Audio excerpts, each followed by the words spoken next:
Hello, Hey, it's Mark Bunker here, guest starring on Tori Magoo's channel. that's correct. Thank you for coming Hooray! by. Yeah, We had a fun night tonight. we did. We had a great time. We went over to the Cinefamily at the Silent Movie Theater here in LA, and we were part of a evening of Scientology and cinema. So, Right. They've been doing a series on cults, and so they finally figured out, hey, let's do one on Scientology. Actually, one of my friends, Conrad Romo, came up with the idea and talked to them about it, and they said, okay. So then it kind of morphed into a pretty neat yeah, deal. yeah. It was a wide-ranging evening, in which we didn't even know what we were Yeah, getting right. into when the thing started. But they started off the evening with a collection of videos related to Scientology.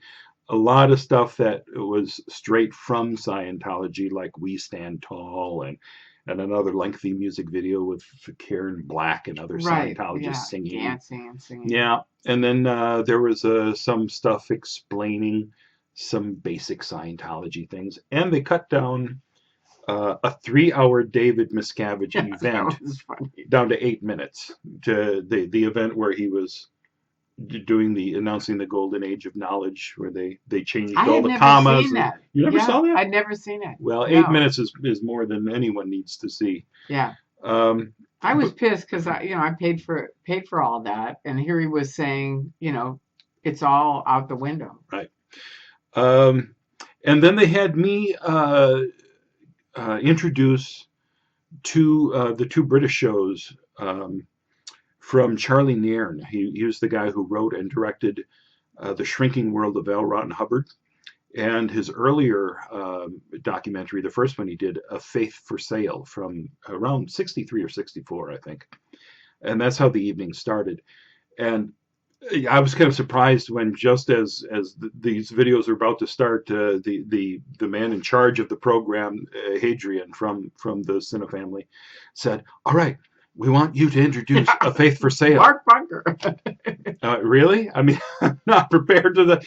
The only thing I remembered about A Faith for Sale is, well, I thought it was a little dull. I mean, no offense to Charlie, but because it really was a really good exploration of what St. Hill looked like back in And '63 or that's what he so. did say. He did Right. say this is a view of St. Hill where Scientology was in the early 60s. Yeah. But what I wanted to do when I got up in front of the crowd is say, "Well, this one's kind of dull, but wait till the shrinking world of L. Ron Hubbard." So With the that was a bad little teeth. okay. What do I say? What do I say? All right. So that was fun. And then the really great thing is, Charlie, a couple of years ago, started emailing me. So he gave me a lot of the behind the scenes Oh. stories of how he went about, especially doing the shrinking world of L. Ron All Hubbard. right, so share a couple of the behind the scenes things. Um, it's late. It's Oh, late. come on, Bunky, just Essentially, well, one. I'm trying to remember now, but I essentially will he. think for a minute and I'll tell them. Okay. The place was totally sold out. Every seat was filled. On the panel that we had after the movies, they had Spanky Taylor, Conrad, myself, um, and I'm probably going to say his name wrong because we've all agreed it's difficult to say his name. Our American tongues, our Our dopey American, American tongues, I know, cannot we're properly. total turkeys, and we apologize ahead of time But for saying his name to wrong. to But he's a us, he is wonderful guy. Gear. I see. I Isan, see. I see. Isan, Yes, Gary something. Yes, Singh. Gear knows who he He is is. the number one evil dude in Europe. In all of Europe, they've announced he is the number one bad guy. So in Scientology. Yeah, Or he's out of Scientology now, but thankfully.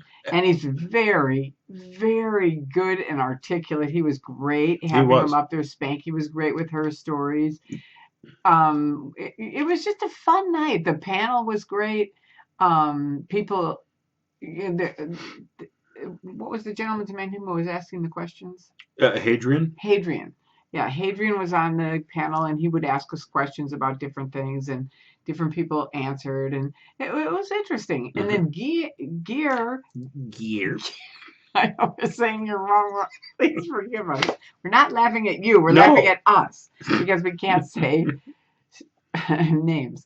But anyway, he and Hadrian did a session, and he Yeah. did the greatest job of doing a session because we had been talking about it, and it was like, how are you going to do an auditing session? I mean, it can take as long as it takes. It can take for a long time. Well, he did it in a fantastic way. He said, this is not going to be a real session. And he set up the e-meter and everything. He gave him the cans, and then he would talk to the audience and explain what he was doing. And he did one on self-analysis, which is just kind of a recall a time of pleasure and tell me about it, kind of like talk therapy. And then he did another session where it was like a sec check, where it was like, all right, tell me something a secret. Well, what's that? Okay, what's that? Come on, cough it up. And didn't you think he did a good job? He did. He Both did a of them? spectacular job. Yeah, Really? both just an auditing session and a sec check. Yeah. And I'm flipping through here. Maybe show him. Yeah, I'm going to though. That's not Oh. why I'm flipping through. Oh. So here, let's see if you can see my phone. It took a little. Man, it doesn't show up very well, does it? That is them doing the auditing session. Yeah, they had microphones and everything. It was Looks kinda better cool. than that. Yeah, but the funny part was that during the session, for a bunch of it, everybody's laughing. I mean, a lot of the night was laughter. A lot of people laughing at different things. The videos, people were laughing. There was a lot of funny things in the video, and and then it was funny. Some of the stuff on the panel, and then the auditing session. That was funny too. Yeah, that was. Now you were asking about the shrinking world Right. and Charlie Nairn's emails. I actually, during the course of the shrinking world being played, I was finding some other portions of Charlie's email and texting it to the host, who then read it live in front of the audience. And if you wanted to know something that he said, let me just read, because this is the way Hadrian did it. During the course of the show, he brought out his phone and was reading these. Yeah, he actually things read it from the cell phone. So this is after the film. This is from Charlie. The only other interesting thing I know is that when I made The Shrinking World of L. Ron Hubbard, no way did Hubbard himself believe a word of it. That's what I found interesting. And my failure to get him to say that on TV has always frustrated me. But then, of course, he couldn't have said that on camera, could he? And Charlie also said, I talked to our sound man on the show a few years ago, and the sound man has covered every nasty war and hairy situation that one can possibly imagine. And the soundman said that for him, too, that was the only time in his life when he was personally afraid because of what it looked like that they were doing to God, the salvation of the human race, Hubbard. Oh, this was relating to the fact that as Charlie was interviewing Hubbard for The Shrinking World, surrounding them all around the camera were all the Scientologists on board the ship who were watching this interview take place, and it became increasingly clear, question after question, that this was not going to be a positive experience. So as the interview wore on, Charlie became more and more nervous about what he had gotten himself into.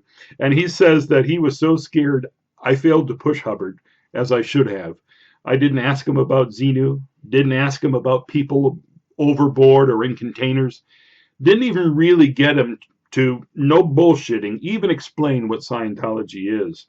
Oh, that's right. He never answered that question. Yeah. He Charlie said in 3 hours. Charlie said, I pussyfooted is the truth, and thinking now, am I ashamed of that? Annoyed, yes, but not quite ashamed. It's true, I was personally afraid. Does that make any sense? Well, I don't think anybody else who's ever seen The Shrinking World of L. Ron Hubbard thinks that Charlie pussyfooted. He did a spectacular job. I think that's one of the most important pieces out there about Scientology, to actually be able to see Hubbard lying through his black, gnarly really teeth. Awful teeth. And then that was fun to see projected up on the big screen. Yeah, see his teeth. He had these black teeth on the bottom. They were just awful. Yeah. So, I mean, it was a very, very nice evening. And then afterwards, we went out to Cantor's Deli. Cantor's? Wasn't it Cantor's? I can't remember. Yeah, it was Cantor's. We were Yeah, talking about going to Langer's because we used to go that's to right. It was Langer's Cantor's. around Celebrity Center And down on had a 50th Street. lovely evening sitting around talking about the future of Scientology and all this other kind of stuff. So it was fun.